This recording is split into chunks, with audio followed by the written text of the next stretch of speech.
আসসালামু আলাইকুম। শুরু করছি হৃদয় রাঙানো প্রেম গল্পটি। লিখেছেন সিনথি ইসলাম সীমা। পর্ব সংখ্যা 21। গল্পটি শেষ পর্যন্ত শুনবেন, আশা করি সবার ভালো লাগবে। গভীর রাতের অদ্ভুত নিস্তব্ধতা তখন ধরণীর প্রতিটি কোণাকে আচ্ছন্ন করে ফেলেছে। কোলাহলপূর্ণ পরিবেশে বিলীন হয়েছে নিদ্র রাজ্যে। চাঁদের ম্লান আলোয় ক্ষণে ক্ষণে উঁকি ঝুঁকি দিচ্ছে জানালার পর্দা ভেদ করে। সহসা ঘুমের মধ্যে বুকের উপর একজোড়া নরম হাতের উপস্থিতি টের পেল কৃষাণ। কারো তপ্ত নিঃশ্বাসের তালে মৃদু মৃদু দুলে উঠছে তার বুকের ঘন লোমগুলো। তন্দ্রাচ্ছন্ন চোখজোড়া হালকা কুঞ্চিত হলো। নিভু নিভু চোখে চাইতেই নিজের সাথে আবিষ্কার করলো গভীর ঘুমে তলিয়ে থাকা এক ঘুমন্ত পরীকে। তার বুকে মুখ গুজে বেশ আরামে ঘুমিয়ে আছে হুমায়রা। দুনিয়ার সব শান্তি যেন এখানে খুঁজে নিয়েছে সে। ঘুমের ঘোরে তার হিজাব প্রায় খুলে গেছে। কপাল ও গলায় উড়ে উড়ে পড়া কগাছি অবাধ্য কেশরাশি যেন এক অন্যরকম মোহ সৃষ্টি করছে মেয়েটার মাঝে। সেই মোহের মাধুরীতে নিজেকে মুহূর্তে হারিয়ে ফেলল কৃষাণ। হুমায়রাকে নিজের সাথে সরানোর চেষ্টা করল না, উল্টো মিটিমিটি আলোয় ঘুমন্ত হুমায়রাকে কোমল দেহখানা জড়িয়ে নিল নিজের সাথে। ফের পাড়ি জমালো ঘুমের দেশে। নিমেষেই ঘুচে গেল তাদের মধ্যবর্তী দূরত্ব। নিস্তব্ধতা চিরে ধরণীর বুকে প্রতিধ্বনিত হলো ফজরের আজানের শব্দ। আজানের শব্দ কর্ণপাত হতেই খানিক নড়ে উঠল হুমায়রা। অমনি নিজেকে অনুভব করলো কোনো এক শক্ত বাঁধনের মধ্যে। মনে হচ্ছে কেউ তার সর্বোচ্চ শক্তি দিয়ে তাকে নিজের সাথে আগলে রেখেছে। গলার কাছে ক্ষণে ক্ষণে উষ্ণতা ছড়িয়ে দিচ্ছে কারো তপ্ত নিঃশ্বাস। রয়ে শয়ে ঘুম ঘুম চোখে জোড়া মেলে তাকালো সে। দেখতে পেল এক সুঠাম দেহে মানবকে। তাকে আষ্টে পিষ্টে জড়িয়ে গলার মসৃণ তাকে মুখ গুজে নিশ্চিন্তে ঘুমাচ্ছে কৃষাণ। ঘুমে নিভু নিভু চোখ জোড়ায় একেবারে বড় বড় হয়ে গেল হুমায়রার। পরক ফেলতে ভুলে গেল। অপলক চিত্তে চেয়ে রইল মানুষটার পানে। এভাবেই কিছুক্ষণ থম মেরে রইল হুমায়রা। পরপর নামাজের জন্য দেরি হয়ে যাচ্ছে দেখে আস্তে করে কৃষাণের থেকে নিজেকে ছাড়াতে চাইল। তবে মানুষটার শক্ত বাঁধন থেকে ছাড়াতে সক্ষম হলো না। বার কয়েক ব্যর্থ হওয়ার পর বাধ্য হয়ে মৃদু স্বরে ডাকলো, শুনছেন? কোনো উত্তর পাওয়া গেল না অপর পক্ষ থেকে। শুনছেন? হালকা ধাক্কা দিয়ে ডাকলো হুমায়রা। এবেলায় ঘুমখানে হালকা হলো কৃষাণের। বিরক্তিতে ভুরুজোড়া কুঁচকে গেল ছেলেটার। এর মাঝেই আবারও কর্ণপাত হলো সেই স্বর, শুনতে পাচ্ছেন? একটু ছাড়ু। কথা সম্পন্ন করতে পারল না হুমায়রা।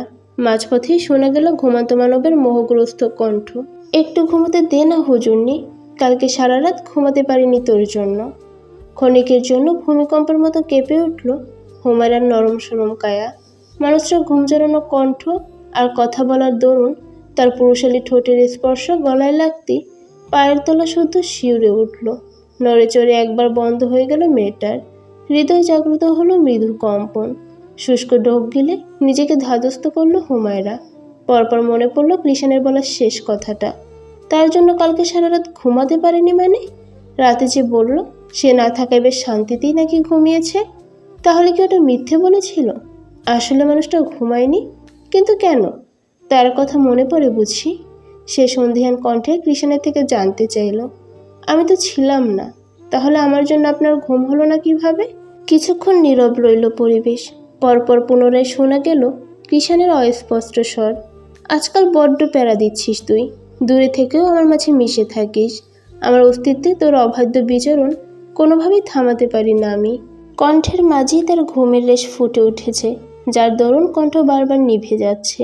শেষের কথাগুলো একেবারে শুনতেই পেল না হুমায়রা। আর এমনিতেও কথা বলার সময় কৃষাণের ঠোঁট যখন বারবার তার গলায় স্পর্শ করছিল, এতেই জমে বরফ হয়ে গেছে মেয়েটা। অগত্যা আর কথা বাড়ালো না। অচেতন প্রাণীর মতো চুপ মেরে রইল। তবে বেশিক্ষণ থাকতে পারল না। নামাজের সময় শেষ হয়ে যাবে, তাই আবারও নিঃশব্দে ওঠার চেষ্টা করল। অমনি ধমকে উঠল কৃষাণ, মার খাবি কিন্তু। চমকে উঠল হুমায়রা। অসহায় চিত্তে ঘুমন্ত স্বামীর পানে চেয়ে রইল। মিনমিন স্বরে বলল, নামাজের সময় চলে যাবে, দয়া করে ছাড়ুন আমায়। বলতে বলতেই কৃষাণের হাতটা সরানোর চেষ্টা করল। টনক নড়ল ছেলেটার। তৎক্ষণাৎ চোখ মেলে নিজের উপস্থিতি অনুমান করতেই এক লাফে শোয়া থেকে উঠে বসল। থতমত খেয়ে গেল হুমায়রা। পল্লব ঝাপটে ঝাপটে বুঝতে চাইল মানুষটার অভিব্যক্তি। অন্যদিকে ফিরে ঘাড় ডলছে কৃষাণ। পর মুহূর্তেই নিজের কাণ্ডের কথা মনে পড়তে চোখ বুজে আওড়ালো, শিট! আস্তে বলায় শব্দটা কর্ণপাত হলো না হুমায়রার। কিছুক্ষণ কৃষাণের দিকে তাকিয়ে বিছানা ছেড়ে নেমে পড়ল সে। কোনোরূপ বাক্য বিনিময় ছাড়াই চলে গেল নামাজের উদ্দেশ্যে।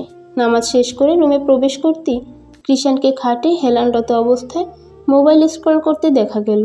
কাঙ্ক্ষিত ব্যক্তির আগমন উপলব্ধি করতেই কৃষাণ মোবাইল থেকে চোখ সরালো। বলল, তাড়াতাড়ি রেডি হ, বাড়িতে যাব। এত সকালে? কোনো সমস্যা তোর? কৃষাণের সেই আগের রূপ দেখতেই মুখটা বাংলা পাঁচের মতো হয়ে গেল হুমায়রার। একটু আগেই তো ভালো ছিল মানুষটা, এখন আবার কি হলো? কি অদ্ভুত এক স্বামী পেল সে, এক্ষুনি ভালো আবার এক্ষুনি খিটখিটে। কোনো সমস্যা নেই আমার, আপনি তো রাতেও খেলেন না। মামুনি এত করে বলার পরও সকালে না খেয়েই চলে যাবেন? নিজের বাসাতেই খাই না, এখানে খাবো? তা আবার যেখানে একজন মানুষের খাবার মেলে না। চোখ ছোট ছোট হয়ে গেল হুমায়রার। প্রশ্নসূচক দৃষ্টি নিক্ষেপ করে বলল, কোন মানুষের খাবার মেলে না? তোর। সোজাসাপটা জবাব কৃষাণের। আতকে উঠল হুমায়রা। লোকটা কি বুঝতে পেরে গেল সব? মামুনিকে না আবার কিছু বলে বসে। ওনার তো কথা মুখে আটকায় না। পরে তার মামুনি সব কিছুর জন্য তাকেই দোষারোপ করবে। কিন্তু বুঝলো কিভাবে? কিরে, এমন সিরিয়াস হয়ে গেলি কেন? সত্যি কি তোকে খাবার দেয় না নাকি? কৃষ্ণের কণ্ঠে ভাবনা ছেদ পড়ল হুমায়রার। তৎক্ষণাৎ সেদিকে ধ্যান দিল। দেখলো তার দিকে ভুরু কুচকে তাকিয়ে আছে মানুষটা। তাহলে এতক্ষণ মজা করছিল উনি? ধুর, সেও না। নিজের সকল ভাবনার ইতি টানল হুমায়রা। নিজেকে ধাতস্থ করে বলল, আমাকে তো রাতেও নিজের হাতে খাইয়ে দিল, দেখলেন না? তাহলে আমাকে কেন খাবার দেবে না? সেটাই, দেখলাম তো সবই। আচ্ছা, এখন যা বলছিস সেটা কর। কথাগুলোর আড়ালে কেমন যেন রহস্য রহস্য লাগলো হুমায়রার। তবে কথা বাড়ালো না সে। চুপচাপ ব্যাগ থেকে বোরকা আর হিজাব নিয়ে চলল মিনারের দিকে। অতঃপর ব্যাগপত্র গুছিয়ে তৈরি হয়ে গেল মিনিট খানেকের মধ্যেই। হুমায়রাকে পরিপাটি দেখতেই বিছানা ছেড়ে উঠে দাঁড়ালো কৃষাণ। পরপর হাঁটা দিল বাইরের উদ্দেশ্যে। একটু দাঁড়ান, মামনিকে বলে আসি। তার কথার মাঝেই সেখানে উপস্থিত হলেন রেখা বেগম। এমন সাত সকালে হুমায়রা কৃষাণকে বেরোতে দেখে চোখ বড় বড় হয়ে গেল তার। বিস্ময় নিয়ে বলল, এমা, এত সকালে কোথায় যাচ্ছিস তোরা? বাসায় চলে যাচ্ছি মামনি। আপনারা নিজেদের খেয়াল রাখবেন। অর্ণা কি ঘুমায়? হ্যাঁ। একেবারে খেয়ে দিয়ে যাস? এটা কোনো যাওয়ার সময় হলো নাকি? না মামনি, আপনি অর্ণাকে বলে দিবেন। বলেই হাঁটা দিল হুমায়রা। দরজার বাইরে দাঁড়িয়েছিল কৃষাণ। হুমায়রা আসতেই তার হাতে 500 টাকার একটা নোট ধরিয়ে দিয়ে বলল, এটা অর্ণাকে দিয়ে আয়। বিস্ময় চোখ বড় বড় হয়ে গেল মেয়েটার। তৎক্ষণাৎ টাকাটা ফিরিয়ে দিতে উদ্ধত হলো। বলতে নিল, এসবের কি তার আগেই কৃষাণ বলে উঠল, তোকে বলেছি এত বেশি বুঝতে? কৃষাণের ধমকের পৃষ্ঠে আর কিছু বলা হয়ে উঠল না হুমায়রার দ্বারা। বাধ্য সৈনিকের মতো আবারও ঘরের ভিতর ঢুকলো সে। মামুনির হাতে টাকাটা ধরিয়ে দিয়ে বলল, এটা অর্ণাকে দিয়েন। মুখ দেখে মনে হলো না ভদ্রমহিলা সন্তুষ্ট হয়েছেন। তবে মুখে মেকি হাসি ঝুলিয়ে বললেন, আরে, এসবের কি দরকার ছিল? সমস্যা নেই মামুনি। আচ্ছা, আসি। ভালো থাকবেন। আসসালামু আলাইকুম। বাড়ির মূল ফটক পেরিয়ে দেখা মিলল কৃষাণের। বাইক নিয়ে অপেক্ষারত অবস্থায় বসে আছে সে। ভিতরে প্রশ্নের ঝুলি ভেদে এগিয়ে এলো হুমায়রা। বলল, আপনি কবে বাইক কিনলেন? আমার না, আমার বন্ধুর। আমার বাইক কলেজে থাকতে জলিল মির্জা পুড়িয়ে ফেলেছে। কলেজ লাইফে একবার রাতে মাতাল হয়ে ফিরে আসার সময় অ্যাক্সিডেন্ট হয়েছিল কৃষাণের। এখনকার মতো তেমন মদ খেত না সে। তবে যেদিন খুব বেশি পেইনের মধ্যে থাকতো সেদিন খেত। ওই দিনটাও ছিল তেমনই। ভাগ্য ভালো, মধ্যরাত হয়, রাস্তায় অন্য গাড়ি তেমন ছিল না, যার দরুন খুব বেশি ক্ষতি হয়নি তার। তবে পুলিশের হাতে ধরা পড়ায় এসব নিয়ে অনেক হাঙ্গামা হয়েছিল। তাই ছেলের উপর রেগে নিজের টাকার কিনে দেওয়া বাইকটা সেদিনই নিজ হাতে পুড়িয়ে ফেলেছিলেন জলিল মির্জা। কৃষাণ অসুস্থ থাকায় কিছুই করতে পারেনি। কিন্তু যখন সুস্থ হলো তখন ঘরের খাবারের সাথে সম্পর্ক ছিন্ন করলো। মানুষের সাথে তো বহু আগেই করেছে। সেদিন থেকে এই অবধি ঘরের খাবার খায় না ছেলেটা।